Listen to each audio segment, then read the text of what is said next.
Hey guys, welcome back to Red Devil TV. Man United 1, Norwich 0. Guys, if we're completely honest, Norwich should have had more out of that game. Let's be completely honest. They should have got minimum a draw. I mean, let's touch upon some players. Bruno, trash. Sancho, trash. Let's be honest, everyone was quite dreadful, apart from De Gea. Again, another player who keeps saving us from all of these losses. We should have lost that game against Norwich. And it's a shambles because they're 20th in the league right now. And we should have dropped more points anyway in the league. Same thing in the Champions League.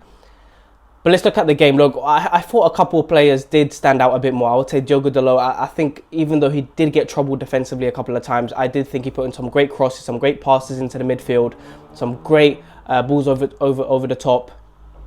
And a couple of his passes and his creativity did lead to us almost scoring a goal. I did think the midfield wasn't too bad in the first half. I thought McTominay and Fred done well. I thought they put some good tackles in. I thought McTominay was passing forwards. But then again, the same thing. When it came to the second half, again, sideways passing, backwards passing. It was the same problem that we've been seeing the whole season. And it just shows, look, I like Fred. I don't mind McTominay. But clearly they're not good enough in the midfield. And we've been saying this for a very long time. Again, one player I want to touch upon is Rashford. I think Rashford had a really poor game. I thought there were times where he done very well, very skillful, went past the player, very direct. But then when it comes to the final pass, it was a terrible pass. The passing yesterday was dreadful. I would love to see the stats of how many misplaced passes we had. Bruno, terrible crossing, terrible passes. Same with Sancho. Terrible. Rashford, I know Ronaldo missed a sitter, but that pass was, come on, put it right in front of him so he can just tap it in. It was going away from him on his left foot, still away from him. You still expect him to score, but still was a terrible pass from Rashford.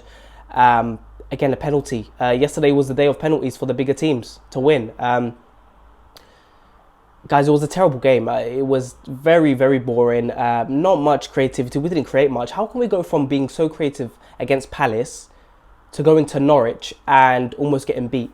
Like, Palace did not have anything to offer us, but Norwich should have beat us, let's be completely honest, regardless of the possession, regardless of how many shots we had. We had a couple of chances. Of course, Ronaldo had that first chance in the first half where he's kind of skimmed past their defence and shot with his left foot, and it was a good shot, good save. But look, Lindelof and Maguire, a couple of times they got spun. A couple of times they got made look silly in the defence. And if we're going to be completely honest, we did not look solid at all. I know Bailly came on. He looked good. I don't know what's going to happen with Lindelof now. But Bailly looked solid when he came on. Bailly needs to play. I can't wait for Varane to come back. And look, I like Rashford, but I don't want to see Rashford play with Ronaldo up top. I think there's a lack of creativity there from Rashford, which we have seen before. We have seen creativity come from Rashford, but it seems like he's lacking that final pass. He's lacking that decision making. Again, I didn't agree with the substitutions either. I found it odd how Rangnick in the first game, you will question some things, but he's kind of getting to know the squad and see who's best in what position. But playing that 4-2-2 formation, Greenwood as a number 10, I didn't agree with. Van de Beek again as a number 10. Bruno comes off for Van de Beek. Van de Beek played as a number 8 in the pivot position in the Young Boys game, right?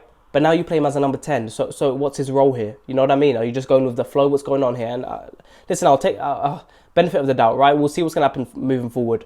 But I do think that Van de Beek doesn't have anything to offer in this club. So, guys, it was a terrible game. There's not much I can say, but listen.